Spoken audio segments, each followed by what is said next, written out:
Assalamualaikum warahmatullahi wabarakatuh. Kami dari kelompok 1 akan menjelaskan tentang deep learning untuk peramalan harga komoditas pertanian. Di sini perkenalkan kami ada Muhammad Farel Syafrindra Gani, ada Marwan Hanif, kemudian Dian Petrus, lalu Lutfi Hadi Chandra, dan yang terakhir Muhammad Rafi. Ekstraksi data. Untuk ekstraksi data ini dipakai untuk menjawab seluruh research question atau RQ-nya yang telah ditetapkan. Selain itu, ini juga untuk menjaga relevansi dan kebaruan penelitian. Seluruh referensi yang digunakan itu pada rentang tahun publikasi 2020 hingga 2026. Gambar di samping merupakan tabel pencarian ringkasannya, di mana kami dapat inisial register itu 37 dan 15 dengan total 52. Dan second listnya 29, 6 dan totalnya 35. Dan akhirnya final listnya 22 dari Google Scholar dan 2 dari Science Direct dengan total referensi 24. Nah, selanjutnya untuk pertanyaan penelitian yang kami tetapkan itu ada 5. Yang pertama, apa saja model deep learning yang digunakan dalam peramalan harga komoditas pertanian? Pertanyaan keduanya, bagaimana hasil akurasi model yang dilaporkan? Untuk pertanyaan ketiga, bagaimana kinerja model deep learning yang dibandingkan model lainnya? Dan RQ keempatnya, apa kelebihan dan kekurangan yang digunakan metodenya? Dan RQ kelima, apa saja tantangan dalam penerapan deep learning untuk peramalan harga komoditas pertanian? Nah, untuk RQ yang pertama, itu kami mendapat jawaban berdasarkan hasil analisis terhadap 27 referensi tadi, yang ditemukan bahwa model deep learning yang telah diterapkan dalam peramalan harga komoditas pertanian. Terbukti banyak metode yang digunakan melakukan peramalan harga komoditas pertanian adalah LSTM, RNN, GRU, CNN, dan lain-lainnya. Sejumlah penelitian juga mengembangkan model hybrid di mana kombinasi antara deep learning dan metode lainnya seperti ARIMA atau machine learning. Nah, pendekatan ini bertujuan untuk meningkatkan akurasi prediksi untuk kelebihan masing-masing metodenya. Dalam tabel di atas, itu adalah RQ2 yang menunjukkan perbandingan akurasi antara model deep learning yang digunakan.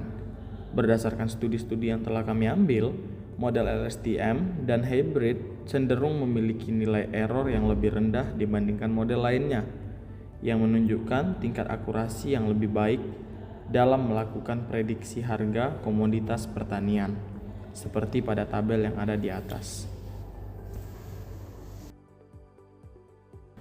Oke, pada RQ ketiga, seperti tabel yang ada di sebelah kiri ini, RQ ketiga hasil diperoleh menunjukkan bahwa sebanyak 14 kali model LSTM digunakan dari beberapa studi dengan akurasi yang cukup tinggi, yaitu 90%.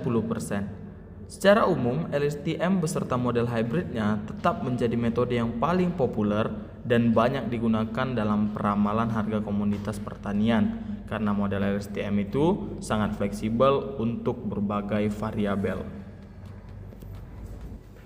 Sekarang saya akan menjabarkan jawapan dari soalan nombor 5, iaitu kelebihan dan kekurangan dari long short term memory atau LSTM. Kelebihannya adalah kemampuannya dalam menangkap pola non-linear serta hubungan jangka panjang dalam data. Selain itu, arsitektur LSTM yang dilengkapi dengan mekanisme gates, iaitu input forget dan output get, yang memungkinkan penyimpanan dan mengelola informasi dalam jangka waktu yang panjang. Kekurangan dari LSTM ini adalah kebutuhan terhadap jumlah data yang cukup besar agar model dapat dilatih secara optimal.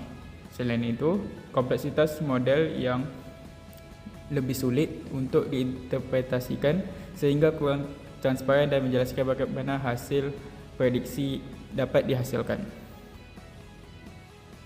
Sekarang saya akan menjelaskan jawapan dari soalan nombor 5, iaitu tantangan utama yang ditemukan dalam penerapan deep learning untuk harga pangan adalah sifat datanya sendiri, iaitu bersifat sangat volatil. Komoditas pertanian menunjukkan fluktuasi harga yang sangat ekstrim seringkali disebabkan oleh kegagalan panen atau anomali iklim.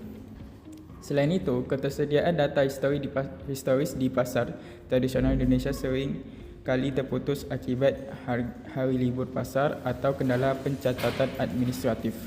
Tantangan dalam integrasi ini meliputi pengaruh cuaca, pengaruh hujan, sinkronisasi anomali musim.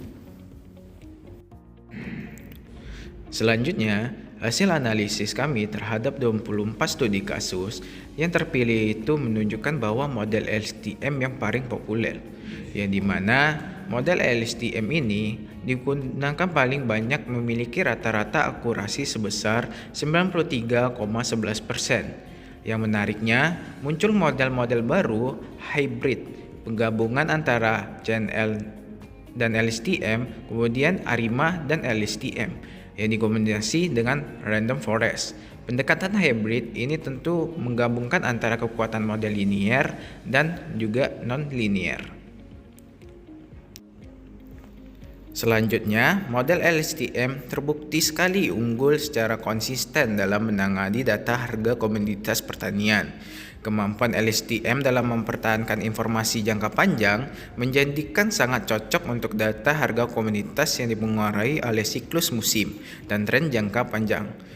Bersifat anomali musiman seperti harga jatuh drastis, musim panen raya juga merupakan tantangan yang belum terpecahkan sepenuhnya oleh model-model yang kami kaji.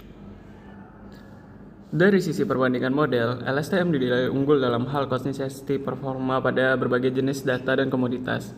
Namun, model hybrid terbukti lebih baik dalam meningkatkan akurasi karena mampu mengatasi keterbatasan masing-masing metode secara individual. Seperti biasa, kami ucapkan terima kasih.